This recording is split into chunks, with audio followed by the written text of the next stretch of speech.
السلام علیکم بچوں، کلاس 7 سبق نمبر 15 ٹاپک ہے ہمارا برزہمہ کی تاریخ کا تیسرا پیراگراف۔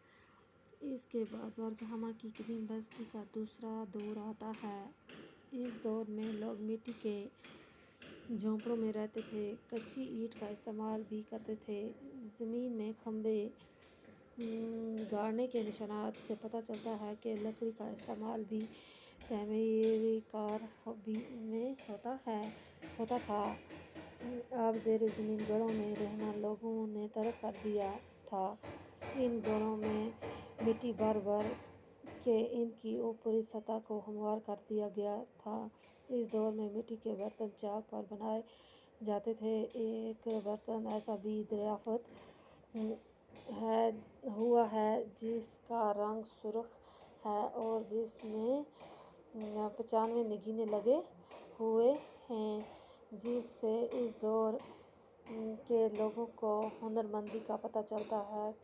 بعض برتنوں پر روغن چڑھا ہوا ہے۔ اندازہ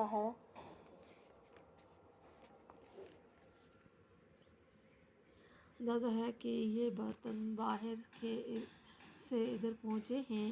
پہلے دور میں لوگ مردوں کا کیا کرتے تھے، اس کا پتہ نہیں چلتا۔ وہ شاید مردوں کو جلاتے تھے، لیکن دوسرے دور میں ایسی قبریں ملی ہیں جو ظاہر کرتی ہیں کہ مردوں کو گھروں کے آنگنوں میں دفن کیا جاتا تھا۔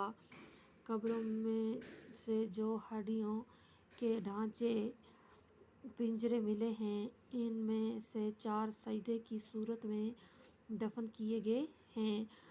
بعض قبریں ایسی بھی ہیں جن میں سے جانوروں کے پنجرے ملے ہیں۔ ہڈیوں کے یہ ڈھانچے کتے، بھیڑیے اور جنگلی بکری کے ہیں۔ لگتا ہے کہ یا تو لوگ انہیں پالتے تھے اور ان کے مرنے یا ان کی بلی چڑھانے کے بعد انہیں دفناتے تھے، یا پھر انہیں باقاعدہ انہی گڑھوں میں رکھتے تھے تاکہ یہ بھی سردی اور برف باریوں سے بچ جائیں۔ اس کے بعد برزہمہ کا تیسرا دور شروع ہوتا ہے۔ اس دور میں لوگوں کا رہن سہن اس قدر بہتر تھا، وہ پتھر یا اینٹ کے بنے ہوئے چھوٹے گھروں میں رہتے تھے۔ یادگار کے طور پر بڑے پتھر نصب کرتے تھے۔